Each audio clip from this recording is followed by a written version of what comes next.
Big பாஸ்ல வோட்டிங்ன்னு கிடையவே கிடையாது. எனக்கு அதில நம்பிக்கை இல்லன்னு சொல்லிட்டு ஷாக்கிங்கான ஒரு ஸ்டேட்மெண்ட் சொல்லியிருக்காங்க ஆக்டர் ஷக்கீலா.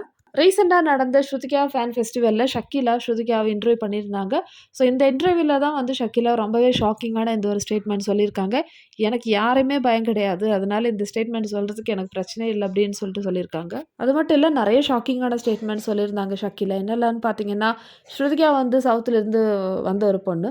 ஸோ இவங்க வந்து அங்க டாப் 5ல இருக்கிறதுக்கு அங்க இருக்கிற ஆளுங்களுக்கு பிடிக்கல. மேபி அது சேனல் சைடா இருக்கலாம். இல்லன்னா ஆடியன்ஸ் சைடா இருக்கலாம்.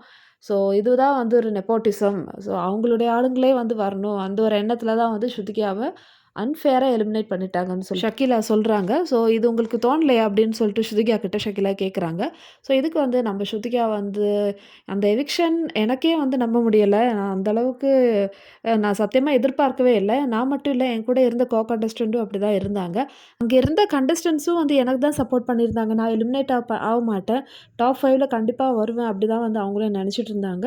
ஸோ ஈஷாவோட பிரதர் வந்திருந்தாங்க இல்லையா? ஃபேமிலி ரவுண்ட்ல. ஸோ அப்போ வந்து ஸ்ருதிகாவ தான் வந்து ஸ்ட்ராங்கான கேர்ள் அந்த மாரி சொல்லியிருந்தாங்க. ஸோ இன்ஃபேக்ட் இதே ஒரு ஸ்டேட்மெண்ட் வந்து ஃபினாலேயும் சொல்லியிருந்தாங்க. ஸோ ஃபினாலேல பார்த்தீங்கன்னா, சல்மான் வந்து கேட்டிருந்தாரு, எலிமினேட் ஆன கண்டஸ்டன்ட்ஸ்ல யார் வந்து டாப் 5க்கு குவாலிஃபிகேஷன் இல்லன்னா எலிஜிபிலிட்டி அப்படின்னு சொல்லிட்டு. ஸோ ஈஷாவோட பிரதர்ஸ் யார் தெரியுமா சொன்னாங்க? ஸ்ருதிகாவையும் சொன்னாங்க. ஸோ ஸ்ருதிகாவும் இன்னொருத்தவங்களையும் சொன்னாங்க. அது யாரும் எனக்கு ஞாபகம் இல்ல. ஸோ மெயினா ஸ்ருதிகாவ சொல்லியிருந்தாங்க. ஸோ இந்த ஒரு பாயிண்ட் தான் வந்து ஸ்ருதிகாவும் சொல்றாங்க. அந்த எவிக்ஷன் வந்து வீக்கெண்ட்ல நடக்கல, வீக் டேஸ்ல நடந்தது. ரொம்ப அவசரமா நடந்தது. எனக்கு நம்பவே முடியல. நான் டாப் 5ல இருப்பேன்னு கண்டிப்பா நம்பிட்டு இருந்தேன்.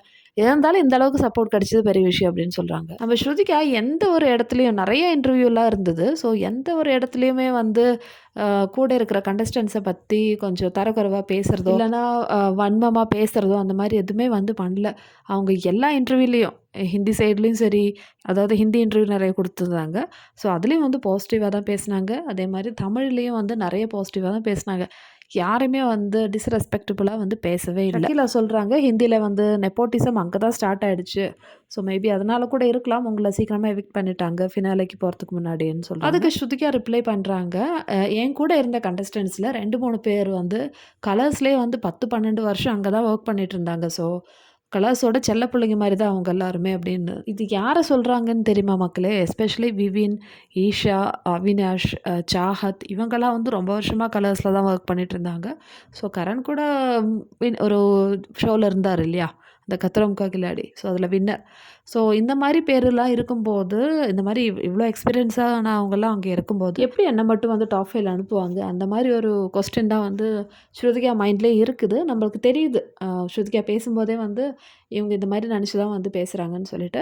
ஸோ அதுக்கப்புறம் ஷக்கீலா கேட்ட இன்னொரு கொஸ்டின் என்னன்னு பார்த்தீங்கன்னா, உங்களுக்கு நெறைய நெகட்டிவ் கமெண்ட்ஸ் வருது. அத பத்தி என்ன நெனைக்கிறீங்க? அப்ப என்னோட மைண்ட் வாய்ஸ் என்ன தெரியுமா இருந்தது?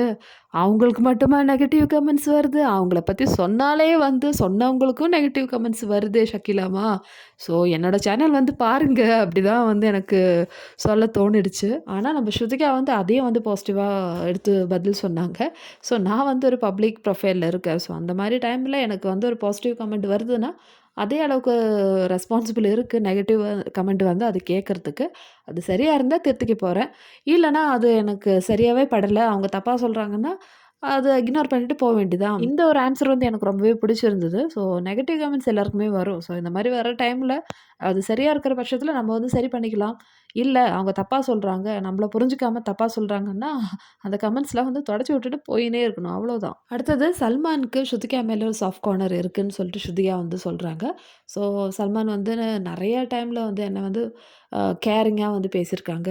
ஸோ டாஸ்க் நடக்கும்போதும் சரி, ஒரு டாஸ்க் இருந்துதான்.